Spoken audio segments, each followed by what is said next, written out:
Hey, book besties, I'm April, and welcome to No Shelf Control, the podcast for readers who choose books based on vibes, skip sleep for just one more chapter, and never quite stick to the TBR. If you're into twisty thrillers, nostalgic favorites, emotional roller coasters, and a little bookish chaos, you'll feel right at home here. Each week, I'll be diving into the reads we love, the ones that left us shook, and everything in between. So grab your coffee, your Kindle, and come hang with me. Hey, book besties, welcome back to No Shelf Control. I'm your host, April, and today we are going to be talking about the chaotic mood reader's guide to TBRs. If you are a mood reader like me, you already know what's going to happen.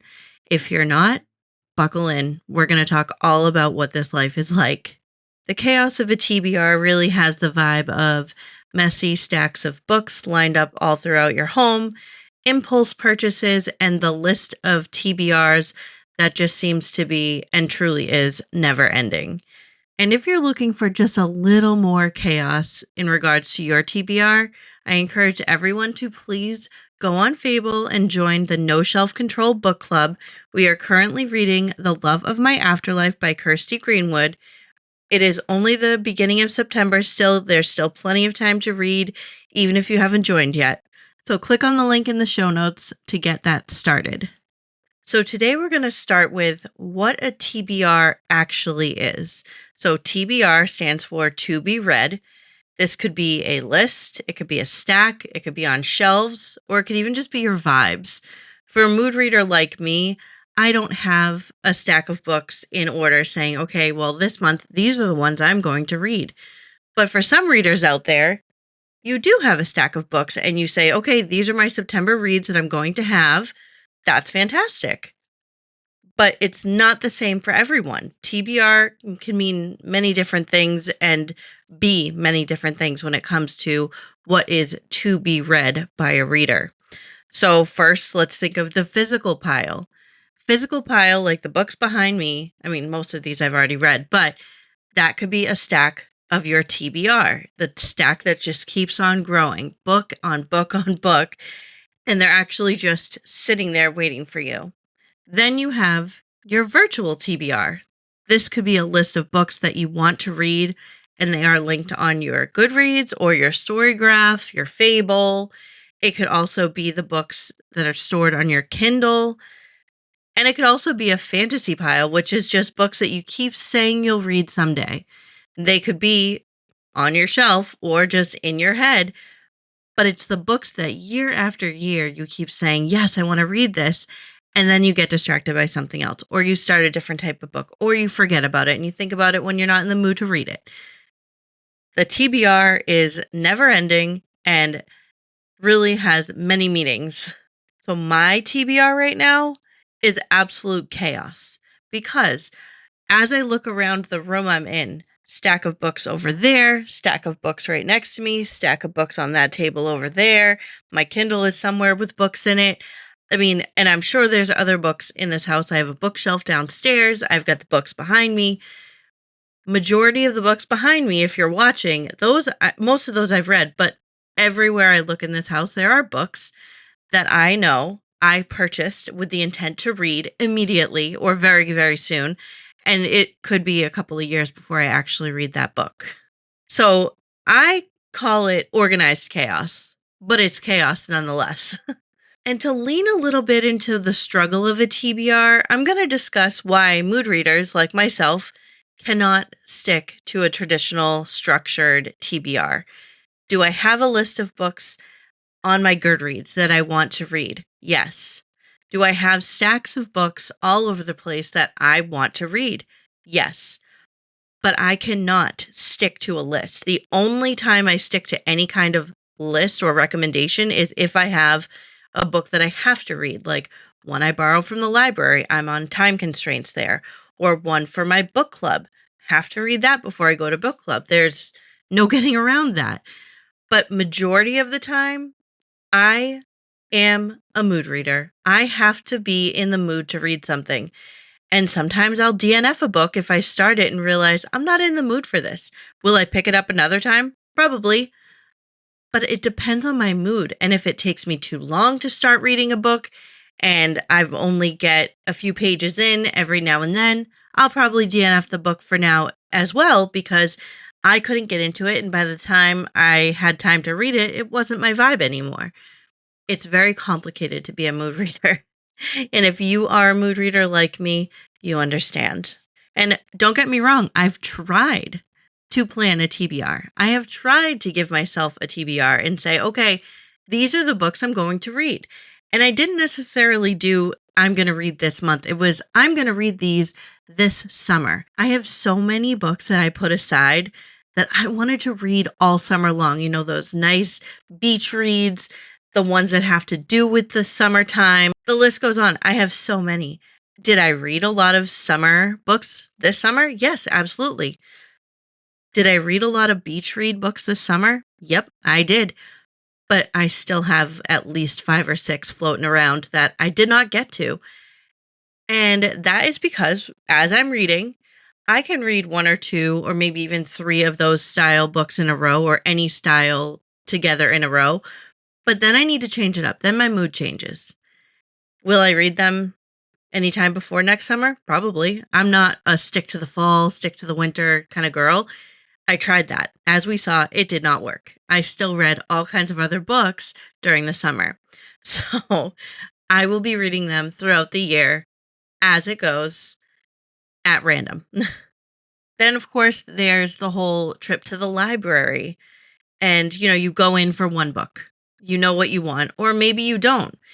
And you have intentions to get maybe 1 or 2, and then, oh no, I'm leaving with 6. Well, that's going to mess everything up because, again, library books are due back at a certain time. Yes, you can extend them, but still, you have to read that and then return it. It's not like a book that you purchase and can sit on your shelf for 2 years until you decide to read it. So when you go to the library, especially when I go to the library as a mood reader, I try to only borrow one book at a time because that is what will happen. I will borrow too many books and then return them before I'm even able to crack the page. And this one's my favorite one because we all do it. And if you say you don't, you're a liar. Don't lie. Be true to who you are. Buying books because future me will want this. Do I need to pre order the brand new Frida McFadden book that's coming out in like 6 months? No. Can I wait to buy it when it comes out? Yes. Could I also wait to buy it when I want to read it? Sure. Am I gonna do any of those 3 things? Probably just the whole pre order. Am I gonna wait? Probably not, because I want to support that author and I might even pre order it. And then once I get it, it's a surprise because I forgot I pre ordered it by that time. And then it just sits on my shelves until I decide I'm ready to read it. Is that a problem? No, maybe. But future me appreciates when I do stuff like that. And if you can agree with me, fantastic. If you don't judge. We just have to normalize it. Embrace the chaos. It's part of the fun. Now, I've come up with some strategies, and I came up with these by talking to some of my friends to see what they do to manage their TBR chaos. I'll share some of my personal attempts, but also I'll talk about some that were brought to me as well. So, like I kind of touched on earlier, you could try a seasonal TBR. Did it work for me? No, absolutely not. Did I try? Yes.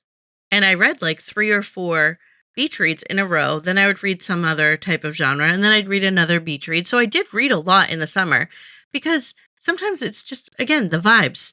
I want to sit outside on the patio, have a glass of wine or seltzer water, or sit by the beach with a book.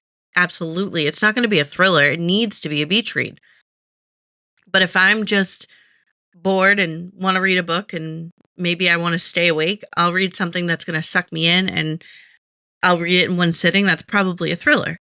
Now, with Halloween coming up and fall, you could have a spooky season stack.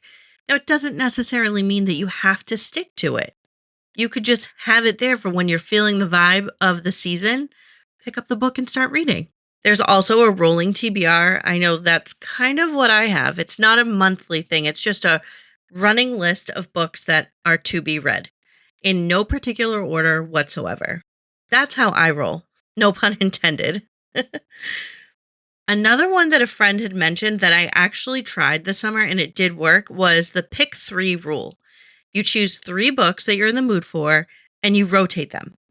And I did this because we went to an event at a local bookstore, and during the event, we were able to get a discount on our book purchases, which was obviously a sign that I needed to buy books. There's no getting around it. So we were talking while we were looking at the books, and she had mentioned how she's kind of a mood reader like me, and she wishes she could just buy a stack and read them in order. And she said she was going to try the pick three rule. So again, we picked three books each that we were in the mood for at the time or thought we would be in the mood for, and we rotated them.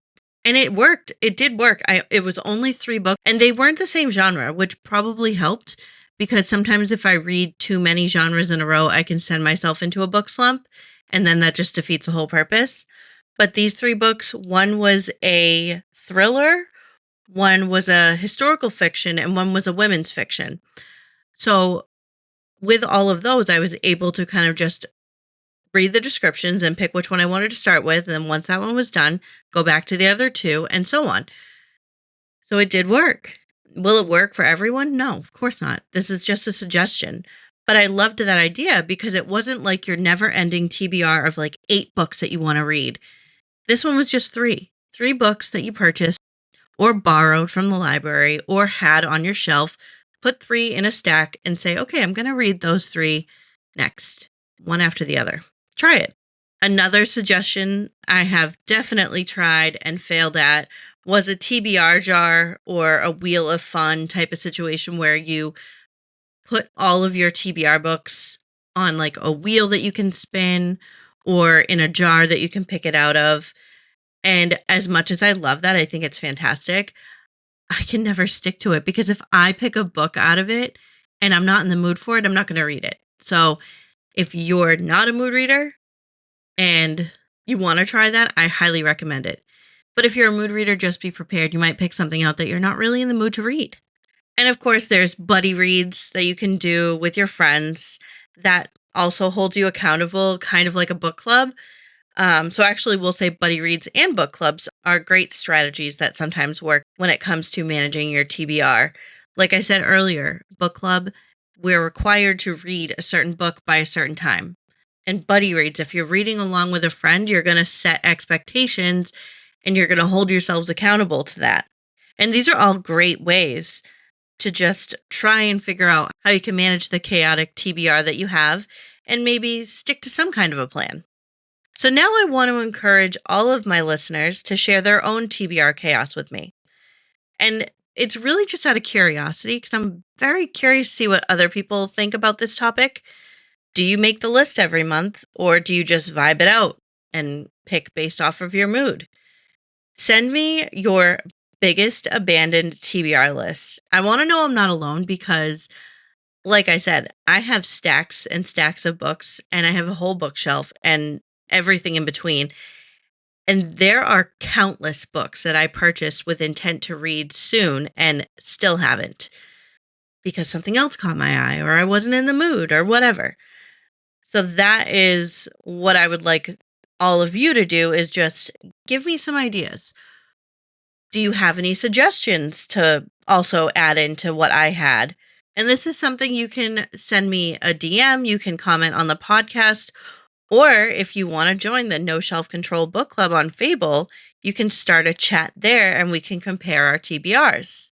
So now I really encourage you to embrace the chaos and find the joy when it comes to dealing with your TBR.